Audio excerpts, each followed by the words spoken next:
Hello everyone, welcome back. I only have one video up, so if you saw that video and you're watching this video, welcome back. If this is the first video you're seeing, welcome. My name is Emma. So,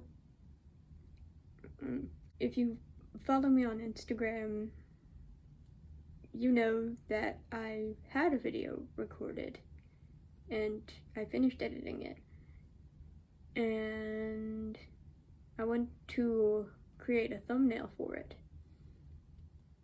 And the video was like, sorry, we don't have the clips you recorded. They were deleted from your phone. Which, yeah, I deleted them. I thought the app was going to save my edited clips, but apparently not. So I deleted the video, and also the video didn't back up anywhere. Normally if I take videos or pictures, I have them back up, but for some reason they didn't, so I couldn't recover the footage. I feel like that might be okay, because I don't know if I was the biggest fan of that video. I had moments I liked in it, but I don't know if I was the biggest fan of it. Yeah, so what I was recording then and what I'm recording now is the Booktube Newbie tag, but I'm doing it a little bit differently. My original video was the Booktube Newbie tag created by Brenda C, and I went through the tag and I answered all the questions, but I wasn't sure that I liked it too much. It was fine. I think my issue with it was it kind of felt like I was applying for a job and not starting a YouTube channel. Like, one of the questions was, what's something unique you think you can bring to Booktube or whatever? And I started sweating as soon as I saw that question, because I've had questions like that before in job interviews. Like, what unique things can you bring to the company, the team, whatever. Went through all of them, I recorded answers. I was a little scatterbrained, as you know I am. Yeah, it went fine. I recorded it, I edited it. It's gone now. And now that I'm re-recording it, I don't know that I want to do the same questions, because it just wasn't something that I felt really represented what I wanted to do on Booktube, if that makes sense. So I found a new kind of Booktube newbie tag, and it's just called the 20 questions tag. I've seen it called the 20 questions tag and the 20 questions book tag. I've seen it called both things. I don't know who originated this tag. Also, I have not been tagged. I just looked it up and found it, so I'm gonna do it.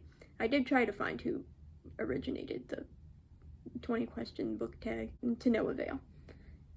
So yeah, I'm gonna be doing the 20 questions book tag instead, and I'll just get started now. We'll see if I feel better about this than the original video. The first question is, how many books is too many in a how many books is too many in a series? I think, very subjectively, I think once I get past, I don't know, I think once I get into double digits, I would stop caring. It can stop maybe around 8 is the maximum I would read for like a whole series. Something like that. Once it hits even 9, it feels like too many. So probably 8 is where I would max out. Mostly because I read slowly anyway, and I don't want to devote all of my time to reading just one series when I could be reading a lot of other things. So yeah, I guess I would say, 9 plus, too many in a series for me. So the next question is, how do you feel about cliffhangers? And I love cliffhangers. I know a lot of people hate cliffhangers because it means they have to wait for the, resolution to the cliffhanger. A lot of people don't like it, and I mean, I don't like waiting for things I have to read, but I still think they're fun because as someone who writes, I like to be a little diabolical. And I enjoy reading something and seeing the author in my head just typing and going like, whatever, I don't know. Like, just typing and being an evil mastermind and snickering to themselves. Yeah, I love cliffhangers, as long as they're done well. and not just there for the sake of like shock value. But yeah, I love cliffhangers. Next question is hardback or paperback? Depends. Typically I like reading. I think I like to bring hardbacks more because I'm less likely to damage them. Like, corners can get bent up really easily and all that. It's less likely to happen with a hardback. Pages are less likely to get damaged and everything. Yeah, I think if I'm traveling and reading, maybe hardbacks. Unless it's a really chunky book, but I probably wouldn't really bring a chunky book with me on a trip or anything. I don't know. I don't know if I have too much of a preference. I don't mind either. I do enjoy hardbacks though. There's something about reading a hardback that's just a pleasant experience to it. I feel more sophisticated reading hardbacks, I guess. So I guess not really a preference, but maybe hardbacks. Sounds like what I'm leaning towards, so there we go. The next question is, what is your favorite book? And the person I'm seeing answered for their favorite books of the year, but the question doesn't say that, it just says favorite book. So I'm just gonna go favorite book. So my favorite book, I would say, is Frankenstein by Mary Shelley. I read this my senior year of high school and loved it. Thought it was so good. I'm probably going to reread this at some point because I haven't read it since my senior year of high school. If for some reason you don't know what this is about, it is about a college student who decides he wants to try and create life. He's inspired to try and create like a human life. And he succeeds, and what he created scares him and he runs away, and the creature is trying to figure out how to survive in the world, especially when, you know, a lot of people see him as a monster. I just love books that question people and what it means to be human and things like that. I'm definitely on the side of the creature, in case you're curious. He didn't ask to be created. He was abandoned by some jerk with an ego who just wanted to create something and play God, and then ran away when he realized he had to deal with consequences of that. So, yeah. I love this book. Favorite book? Definitely Frankenstein. Next question is least favorite book. Hold on, I have to look up the exact title because I don't care if I butcher it because I don't like this book. A Portrait of the Artist as a Young Man by James Joyce. I hated that book. I had to read that one for college, and it just felt like James Joyce whining about people not understanding him as an artist. And it's fine if you're upset if people don't understand you as an artist, but you can't complain about it and blame everyone else and then also go and do not great things just because you feel like you can. I mean, if you don't know what that book is about, that's pretty much what it's about, is James Joyce talking about what a tortured soul he is, what a tortured artist he is. And it didn't feel done in a good way. It felt done in a very self-centered way to me. So I would say that's my least favorite book. I didn't finish it, but that wasn't because I didn't like it. That was just because I had like 50 books to read that semester of college. So I prioritized other books and winged it on the test for that one. I did fine. Didn't fail. Actually did pretty good on the test. Alright. I'm gonna move on now. Love triangles, yes or no? I don't read anything with, I read stuff with romance in it, but I don't read stuff that's more romance heavy generally. In terms of love triangles, I don't generally care about love triangles, I would say. I'm gonna say no. I don't. Romance is not very high stakes, especially in something. Love triangles appeared a lot in dystopian type books. And in a dystopian book, I feel like there's more important things to worry about than a love triangle. The stakes are not very high with a love triangle in a dystopian world where people will have to kill each other for food and to please their government, whatever. So, I'm gonna say no. I think it can be done well, but I'm gonna say no. Most recent book you just couldn't finish was The Similars by Rebecca Hanover. Rebecca Hanover. I ended up returning it to Barnes & Noble because I started reading it and I got pretty far. I got halfway, which is good for me. I normally don't get that far before I decide to DNF something, because sometimes I can just tell I'm not gonna like something. But I got I think a little over halfway through, and things just kind of kept, like, happening and not happening at the same time somehow. Like, it felt like a lot of things kept being added, but nothing that had been added had ever been resolved or had a solution to it. So I got to, like, halfway through the book, and there's, like, this major thing that happens. And I didn't care, because it was just another thing that was thrown in, and we didn't have answers to other things that had happened. So I gave up. I was also tired of hearing one of the characters described as straight-faced and stoic, because it just made him seem boring instead of stoic. So, yeah. There you go. There's the answer to that one. The next question is a book you're currently reading. I have 2 that I'm reading currently, because if I try to stick to one, I'm gonna get bored of the one eventually. Where should I start? So, the first one is The Starless Sea by Erin Morgenstern. I'm enjoying this so far.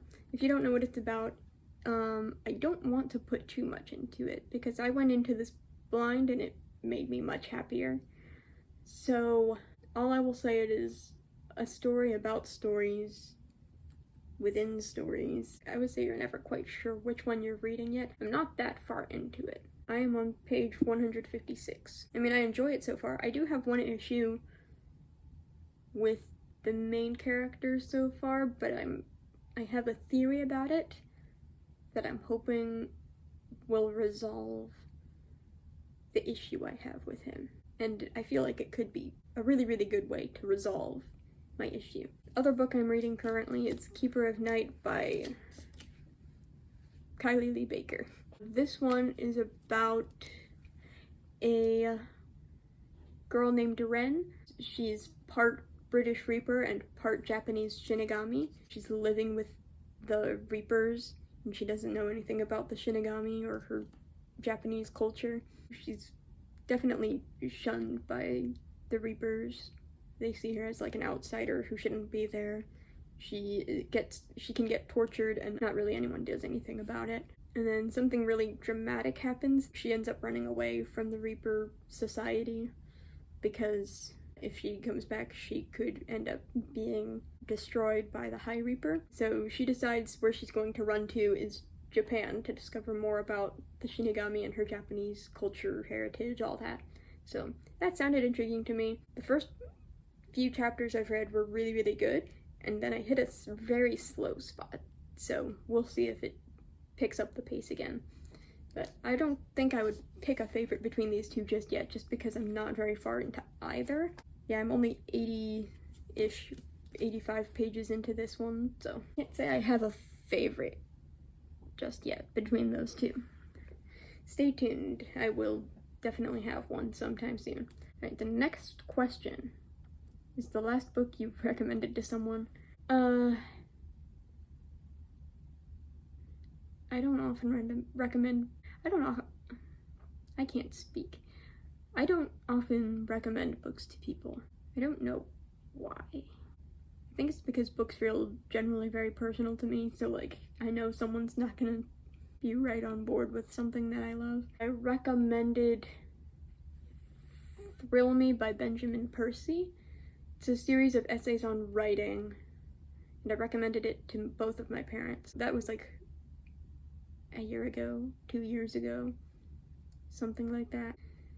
But I had to read that for a writing class in college, and I really liked all of the essays, so I recommended it to my parents, who also both enjoy writing. I don't think either of them have read it, but it's fine. Next question is oldest book you've read by publication date. I don't know if this would count, but like the Iliad by Homer, I'm not sure if it counts just because it was a spoken story originally, a spoken epic, so it wasn't written down anywhere or published. It was just kind of passed around by word. Yeah, so I don't know when it was actually like written down and published, but yeah, don't know if it counts, but I'll go with the Iliad by Homer. Newest book you've read by publication date is the next question, and it's probably Concrete Rose by Angie Thomas,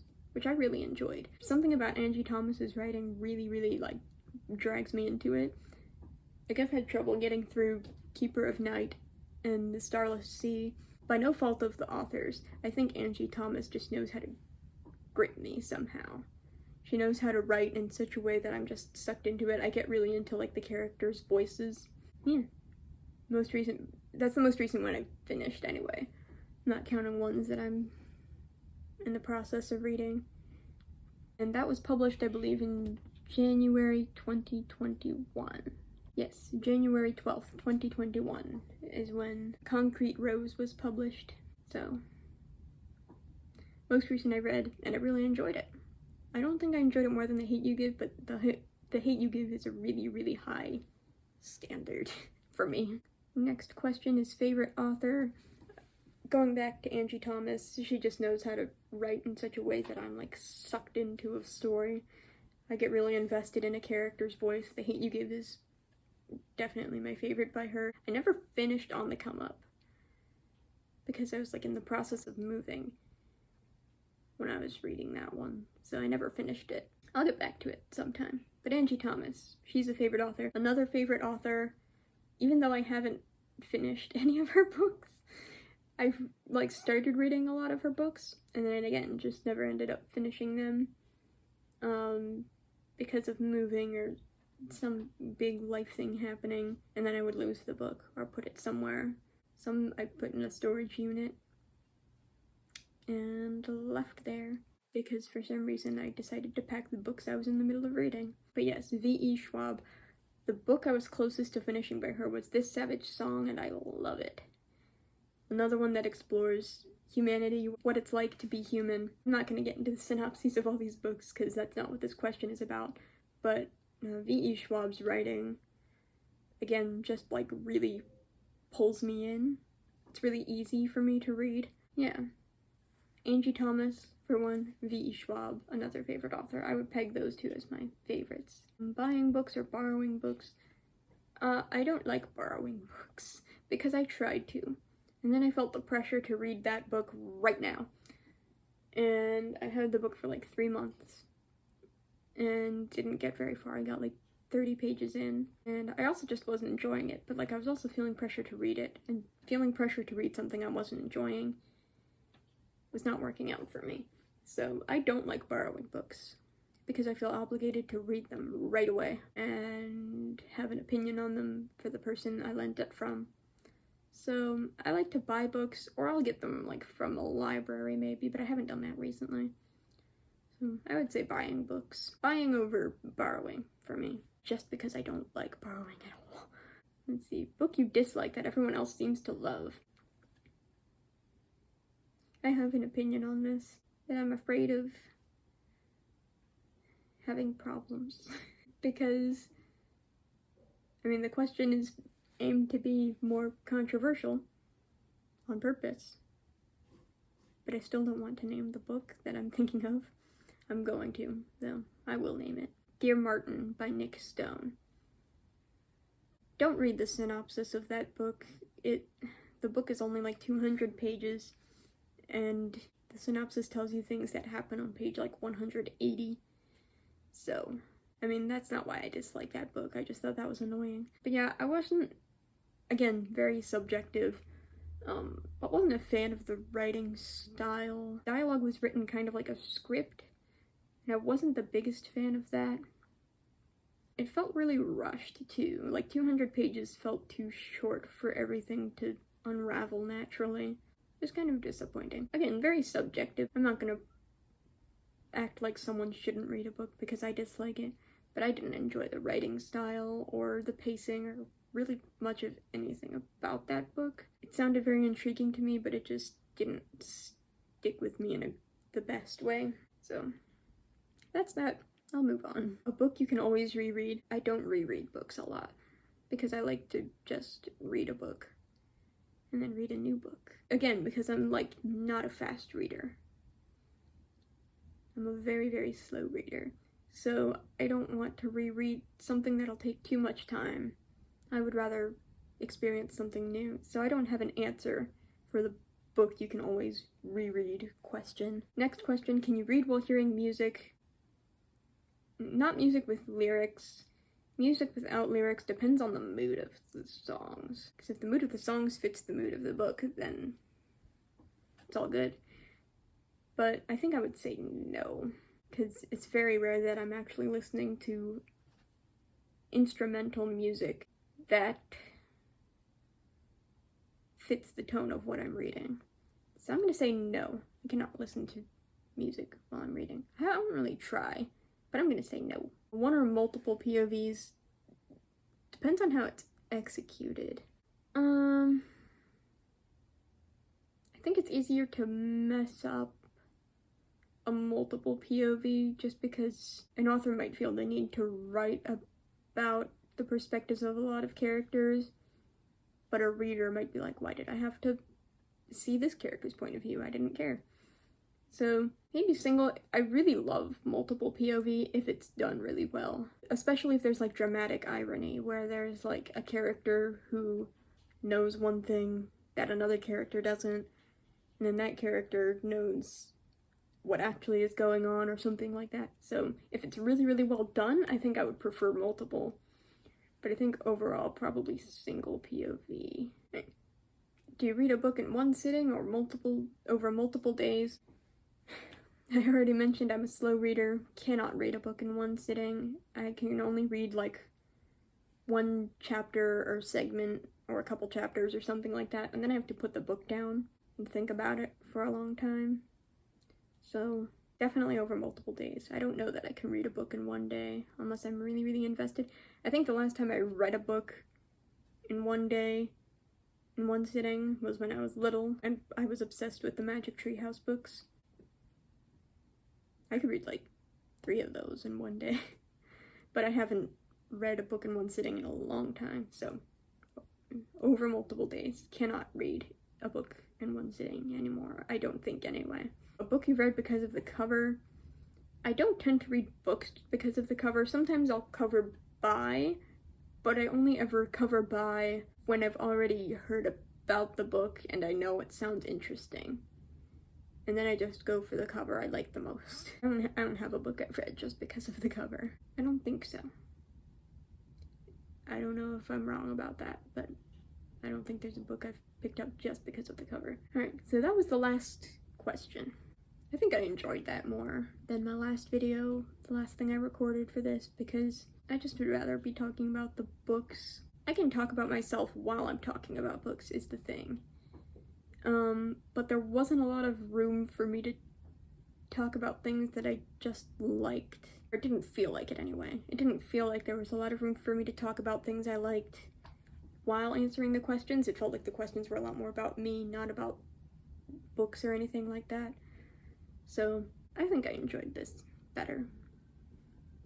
I don't know. Good things about the last video. I think there's good things about this one too. Alright, well that'll be it for this video. I hope you enjoyed it. It looks like it's gonna be quite a long video because I rambled, as I do. But it's okay. I just realized I was talking about Frankenstein and I'm wearing my Frankenstein shirt. I love this shirt. And I love that book.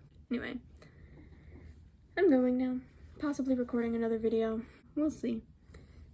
But yeah. I'll see you later. See you in the next video.